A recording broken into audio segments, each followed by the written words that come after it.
Durante milênios, o Egito foi considerado o berço da civilização, o lugar onde nasceram a escrita, a astronomia e uma concepção do universo tão avançada que ainda hoje nos fascina.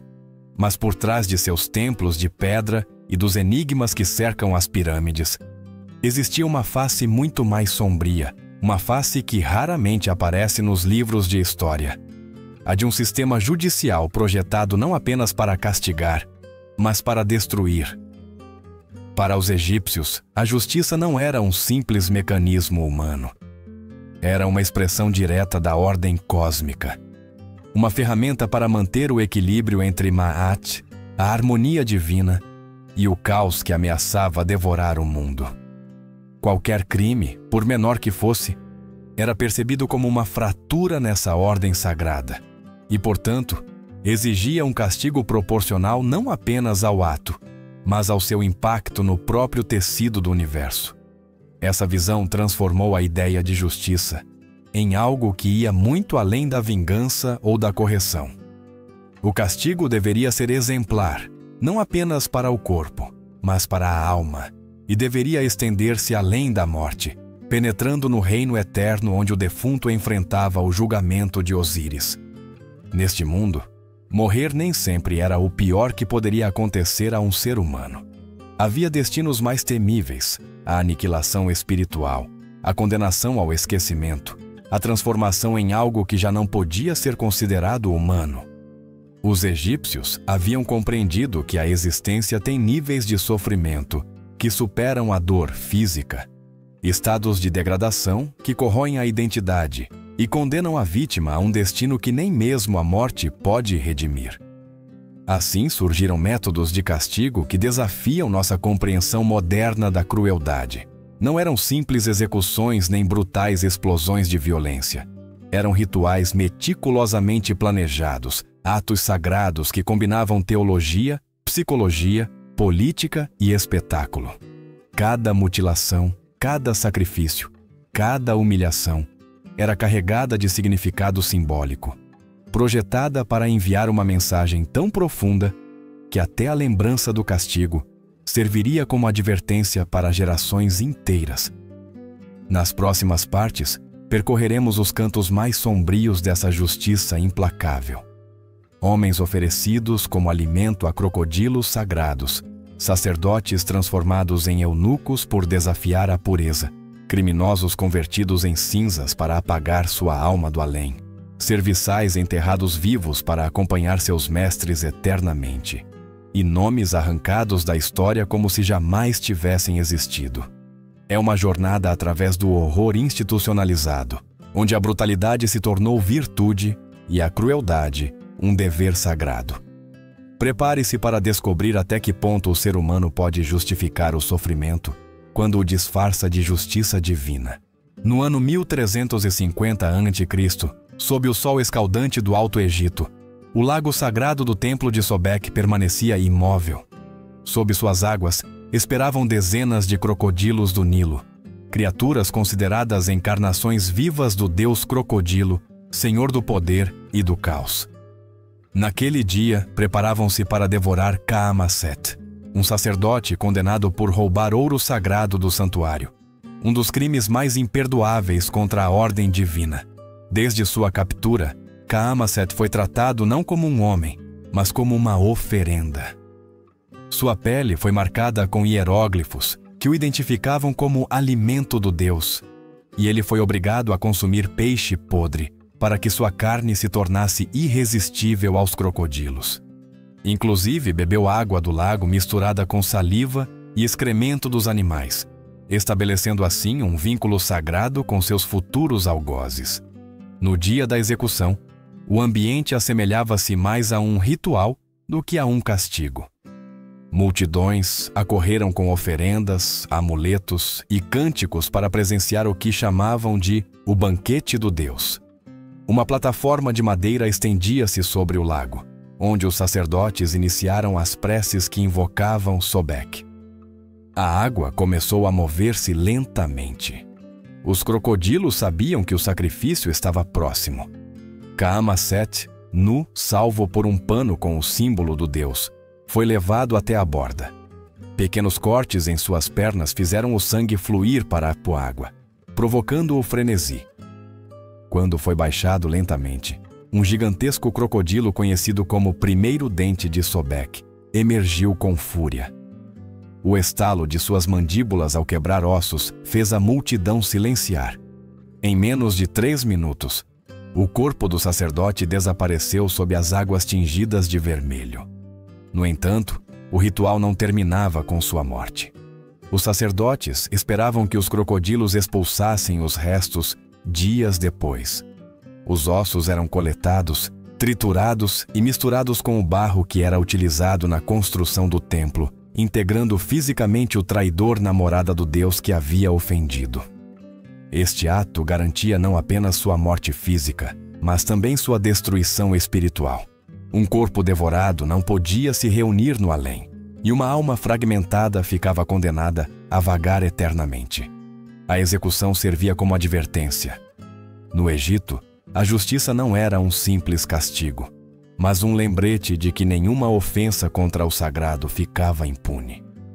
Os crocodilos não devoravam apenas carne, devoravam honra, memória e a própria possibilidade de salvação. Entre todos os castigos do Antigo Egito, nenhum infundia tanto medo aos homens quanto a castração ritual. Não era apenas uma mutilação, mas a destruição total da identidade masculina, um ato que condenava corpo e alma à incompletude eterna.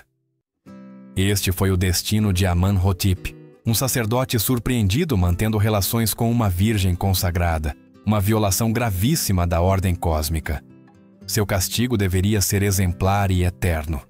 Desde sua sentença, tudo foi um ritual sagrado. Ele foi obrigado a jejuar 3 dias com água amarga que, segundo os sacerdotes, concentrava sua energia viril nos genitais. Na última noite, deram-lhe uma poção com lótus azul para mantê-lo consciente durante a cerimônia. No dia do castigo, foi levado ao mesmo templo onde cometeu seu crime, diante da presença do povo, dos sacerdotes e das virgens ultrajadas. Amarrado a um altar de pedra, Aman-Hotep viu aproximar-se o executor, que usava a máscara de Thoth, deus do julgamento.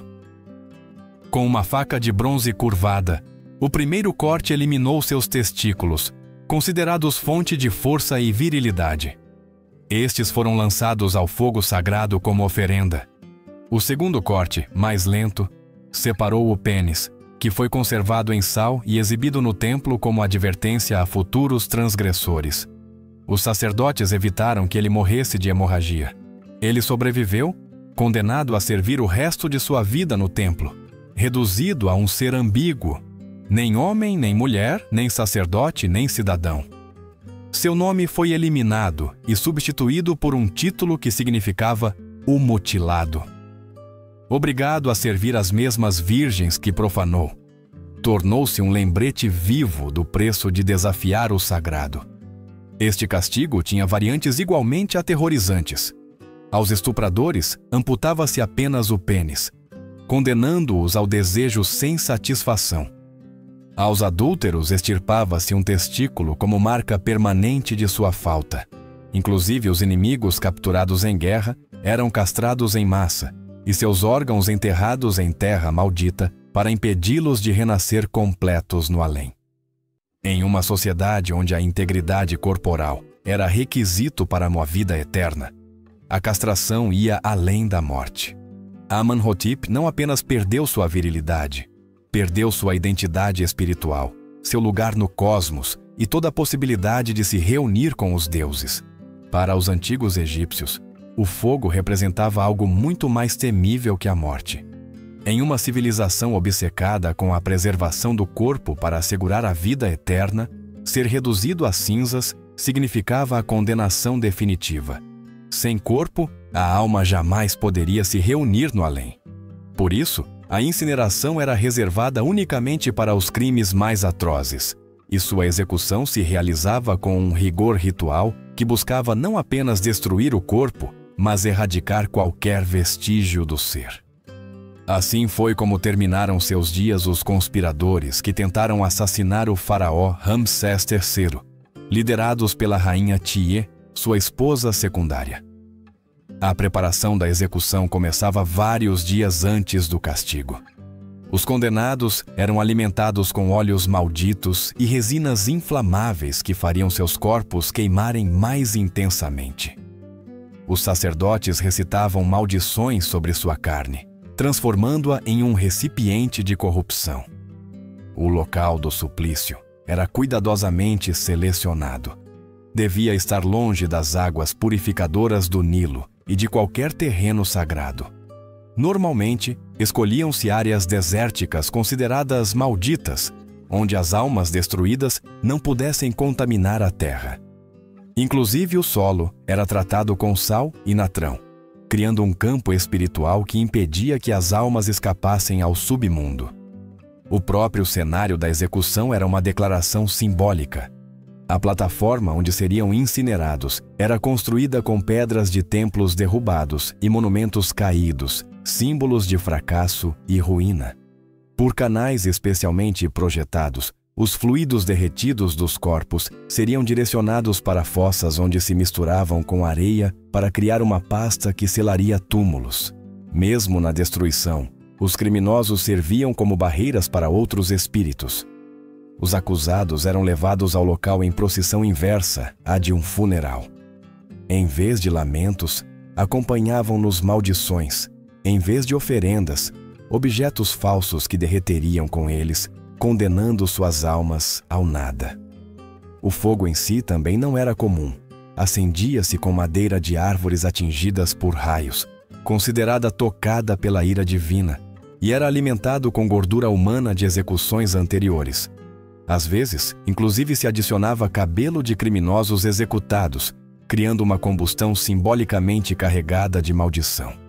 A ignição não era feita com tochas, mas com luz solar concentrada através de cristais, um lembrete cruel de que a mesma fonte de vida também podia trazer a destruição final. Quando as chamas finalmente alcançavam os condenados, os gritos podiam ser ouvidos a quilômetros de distância. Mas para os sacerdotes, aqueles alaridos não eram simples expressões de dor. Eram o som das almas sendo despedaçadas em seus diferentes componentes. Ka, Ba, Naka. Cada uma aniquilada separadamente. O processo podia durar horas, com os sacerdotes ajustando o fogo e movendo os corpos com longas varas para assegurar que nada ficasse sem consumir. Uma vez reduzidos a cinzas, os restos eram misturados com gordura animal, dissolvidos em águas impuras ou incorporados ao alimento de animais sagrados, garantindo que jamais pudessem voltar a se unir. Este castigo não terminava com os condenados. Suas famílias ficavam marcadas para sempre, obrigadas a celebrar a destruição de seu sangue em vez de chorá-la. Seus filhos carregavam marcas visíveis que os assinalavam como descendentes de os apagados, e a lembrança de sua existência era condenada ao silêncio. No Antigo Egito, o fogo não apenas matava, apagava a alma do universo. Quando o rei morria no Antigo Egito, sua partida não era uma viagem solitária. Dezenas, às vezes centenas de vidas eram sacrificadas para acompanhá-lo ao outro lado, um ato que, sob a aparência de devoção, escondia um dos capítulos mais sombrios da história egípcia: o sacrifício de serviçais vivos para servir eternamente no além. Um dos achados mais assustadores ocorreu na tumba do rei de Ger-Dasnei dinastia, onde foram encontrados os restos de 318 jovens mulheres, todas mortas no mesmo dia, enterradas junto ao seu soberano. Oficialmente, eram companheiras da eternidade. Na realidade, eram vítimas de um sistema de poder absoluto que transformava até dia a lealdade em condenação. Desde sua infância, essas mulheres eram selecionadas em famílias humildes e doutrinadas para acreditar que seu destino era glorioso: servir ao faraó além da morte. Viviam no palácio, vestiam roupas finas e participavam de rituais sagrados. Mas seu destino final era o sacrifício. Quando o rei adoecia, e o fim se aproximava, as escolhidas eram transferidas para dependências especiais, onde começava a preparação para sua transição. Sua dieta era modificada com altos níveis de sal para iniciar um processo de conservação em vida, e eram-lhes administradas doses crescentes de vinho de lótus e extratos de papoula, substâncias que as mantinham dóceis, sonolentas e confusas. O ritual era realizado com precisão ritual. Em pequenos grupos, as serviçais eram guiadas para o interior da tumba sob o pretexto de participar de cerimônias preparatórias. Ali, oferecia-lhes mais vinho carregado de sedativos. Muitas estavam conscientes, mas incapazes de resistir quando as portas começavam a se fechar atrás delas. Arqueólogos modernos encontraram evidências de unhas quebradas, ossos fraturados e corpos em posições que revelam desesperadas tentativas de escapar. A honra de morrer pelo faraó era, na prática, um ato de coerção brutal. A arquitetura das câmaras refletia a lógica cruel deste sistema.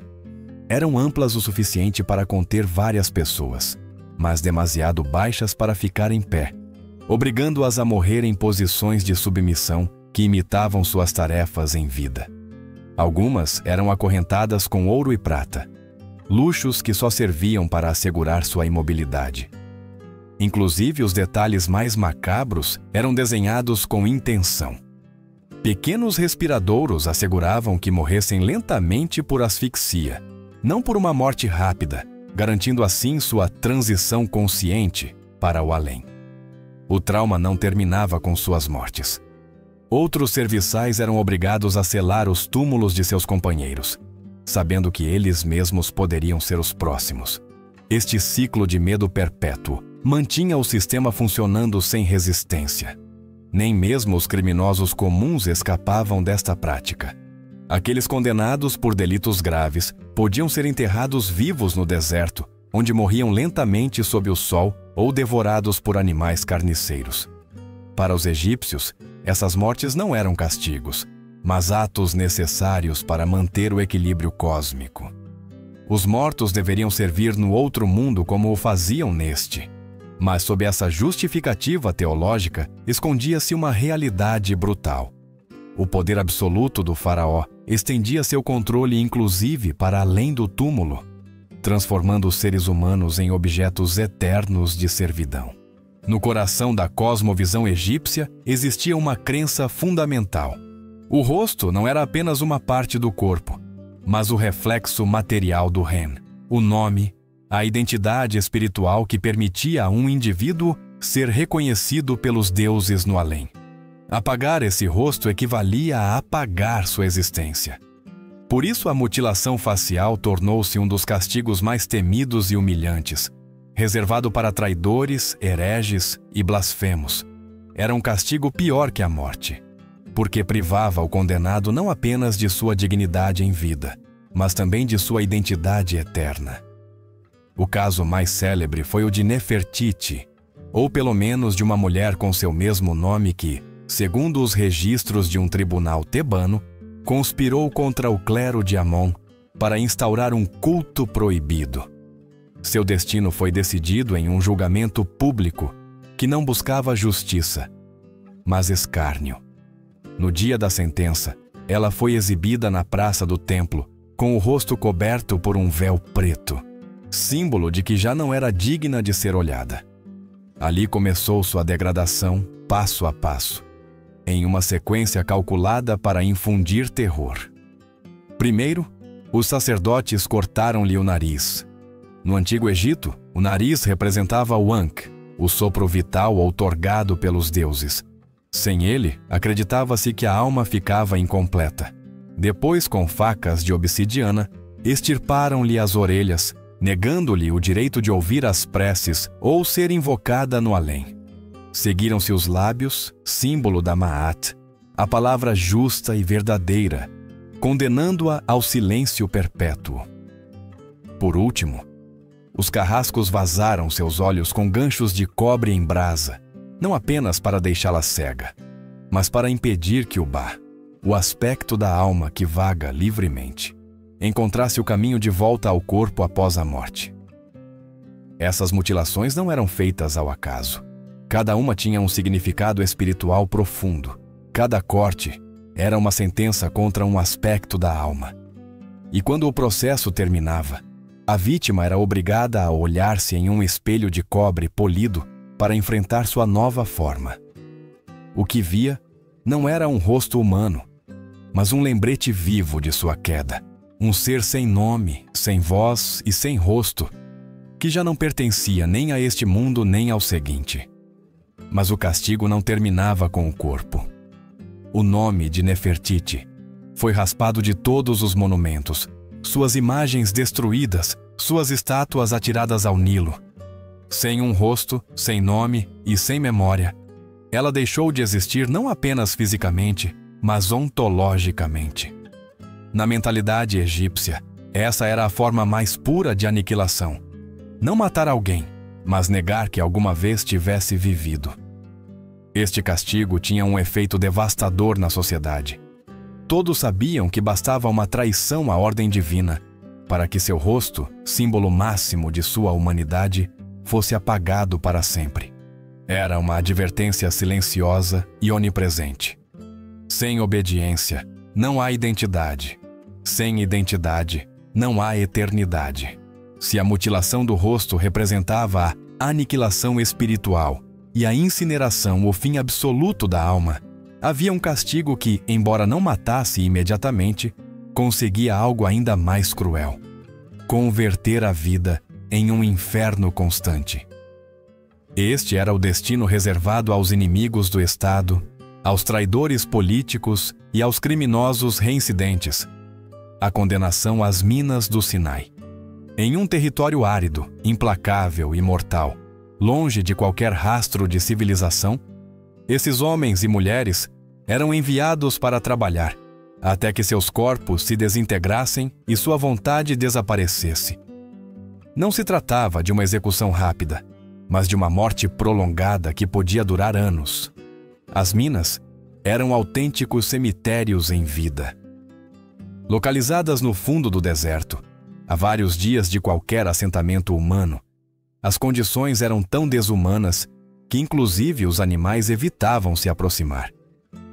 Durante o dia, as temperaturas podiam superar os 50 graus e à noite desciam a níveis que congelavam o sangue. Os prisioneiros, acorrentados em grupos de 10, eram obrigados a caminhar descalços sobre a areia ardente enquanto transportavam pedras de cobre e turquesa que pesavam mais que seus próprios corpos. Muitos morriam antes de chegar ao local de trabalho, e seus cadáveres eram abandonados ao sol, devorados por abutres ou enterrados sob as dunas sem nenhum tipo de cerimônia. Aqueles que conseguiam sobreviver à travessia enfrentavam um destino ainda pior. As jornadas de trabalho podiam durar até 20 horas, com descansos tão breves que muitos desabavam adormecidos com o picão ainda na mão. Os capatazes, soldados endurecidos e sem compaixão, patrulhavam com chicotes de nervo de hipopótamo, capazes de dilacerar a carne com um único golpe. Os que resistiam eram arrastados pelos pés e jogados em poços profundos, onde morriam lentamente de sede. Os mais afortunados recebiam um balde de água turva ao dia e uma ração de pão mofado a cada 3 jornadas. A maioria não durava mais de 6 meses. A crueldade não se limitava ao corpo. Os prisioneiros eram obrigados a usar colares de ferro com sinos que anunciavam sua presença. Este som, que podia ser ouvido em toda a mina, servia como lembrete constante de sua escravidão. Também lhes era proibido falar entre eles. Qualquer tentativa de comunicação era castigada com a amputação da língua. Em alguns casos, tatuava-se em sua testa o hieróglifo da desonra, uma marca que, inclusive após a morte, impedia suas famílias de honrá-los com rituais funerários. A morte nas minas não era o fim. Os corpos eram jogados em valas comuns, sem nome, misturados com restos animais e dejetos. Sem tumba nem inscrição, sem oração nem lembrança, suas almas vagavam eternamente sem destino. Os egípcios sabiam que não há castigo maior que o esquecimento, e as minas do Sinai foram projetadas precisamente para isso. Apagar um indivíduo não apenas da sociedade, mas também da história. A mensagem era clara e aterrorizante. A morte é um alívio. A vida nas minas, em contrapartida, era uma condenação eterna, uma existência que nem mesmo os deuses olhariam com compaixão. No Antigo Egito, morrer não era o fim.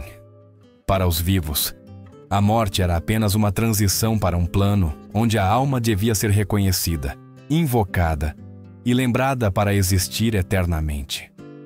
Por isso, um dos castigos mais devastadores não implicava dor física nem tortura corporal, mas algo muito mais profundo: apagar um indivíduo da memória coletiva. A essa prática se conhecia como damnatio memoriae, e seu propósito era aniquilar a existência de uma pessoa em todos os níveis: histórico, social e espiritual. Não havia maior condenação que ser esquecido como se nunca tivesse nascido. Este castigo era reservado para os traidores do faraó, os hereges religiosos ou aqueles que haviam ameaçado a estabilidade do Estado. O caso mais famoso foi o de Akhenaton, o faraó herege que tentou substituir os antigos deuses pelo culto exclusivo a Aton. Após sua morte, seus inimigos asseguraram que seu nome desaparecesse do mundo. Suas estátuas foram destruídas com martelos de granito, seus templos desmantelados pedra por pedra, suas inscrições raspadas até que só restassem buracos vazios nas paredes. Inclusive, seus descendentes foram perseguidos, e qualquer menção de sua linhagem foi eliminada dos registros oficiais. Para os egípcios, Akhenaton deixou de existir. O processo era meticuloso e simbólico. Primeiro, o nome do condenado, o Ren, era eliminado de todos os documentos, monumentos e tumbas. Na cosmovisão egípcia, o nome era a ponte que conectava a alma à eternidade. Sem nome, a alma vagava perdida, incapaz de receber oferendas ou preces. Em seguida, destruíam-se suas imagens e representações. Acreditava-se que, se o corpo físico não estivesse presente, as estátuas serviam como receptáculos para a alma. Ao destruí-las, impedia-se qualquer possibilidade de imortalidade. Finalmente, sua memória era proibida na fala cotidiana. Pronunciar seu nome era considerado um crime, e fazê-lo podia implicar a mesma condenação. Este castigo não afetava apenas o condenado. Seus descendentes eram despojados de títulos, propriedades e direitos. Suas tumbas eram saqueadas e seus corpos jogados em valas comuns, negando-lhes o direito à mumificação. Inclusive, seus amigos podiam ser castigados se mantivessem alguma lembrança dele. Em alguns casos, apagavam-se famílias inteiras do registro histórico, como se nunca tivessem existido. A damnatio memoriae era um ato de violência total. Destruía não apenas o passado, mas também o futuro. Mas talvez o mais perturbador fosse o efeito psicológico sobre a sociedade. Todos sabiam que qualquer ato de traição não só custaria a vida, mas apagaria por completo o significado dessa vida. Ser esquecido era pior que morrer. Era ser condenado ao vazio eterno, a um limbo sem identidade, sem voz e sem destino. Não haveria sacerdotes que pronunciassem preces, nem descendentes que oferecessem alimentos nas festas funerárias. A alma ficaria presa no nada para sempre. A damnatio memoriae era, em essência, a sentença definitiva. Não castigava o corpo, mas a existência mesma. Não eliminava um inimigo, o convertia em algo pior, em ninguém. Se a damnatio memoriae era o castigo que apagava uma pessoa da história, a humilhação pública era o que a destruía em vida. Este tipo de condenação não buscava matar o corpo nem aniquilar a alma, mas pulverizar a dignidade. Seu propósito era simples e brutal: converter o culpado em objeto de desprezo, repulsa e zombaria, privando-o de qualquer resto de honra, status ou humanidade. Era uma morte diferente, lenta e consciente, conhecida como a morte social. E para muitos egípcios, era pior que a execução. Um dos casos mais notórios foi o de Amaneres, um alto funcionário acusado de trair o faraó ao filtrar segredos militares ao inimigo hitita. Em vez de condená-lo à forca ou ao deserto, o tribunal real decidiu um castigo mais exemplar: humilhá-lo, até que inclusive seus entes queridos o renegassem. O processo começou com a destruição simbólica de sua posição. Diante de uma multidão reunida no mercado de Tebas, Amaneris foi despojado de suas vestes de linho e obrigado a usar trapos tingidos com excremento animal. Sua cabeça foi raspada completamente, um gesto de degradação reservado para os criminosos. E sobre sua testa foi tatuado o hieróglifo que significava traidor. O desfile que se seguiu foi cuidadosamente planejado para infligir o máximo sofrimento. Amarrado com correntes de ferro, Amaneris foi arrastado pelas ruas principais da cidade, enquanto a multidão o cuspia, o golpeava com varas e lhe jogava dejetos. Ao longo do percurso, os sacerdotes recitavam em voz alta os detalhes de sua traição, assegurando que sua infâmia se transmitisse de boca em boca. Seus filhos e esposa foram obrigados a presenciar a cena de um palanque, e ao final do desfile, foi-lhes ordenado publicamente renunciar a qualquer laço com ele. Quando se negaram, foram exilados, perdendo seu lar, seus bens e sua cidadania. A humilhação não terminava na praça. Amaneris foi condenado a passar o resto de seus dias em um bairro do sem nome, uma zona miserável nos arredores de Tebas, onde eram confinados os marginalizados, os leprosos e os párias.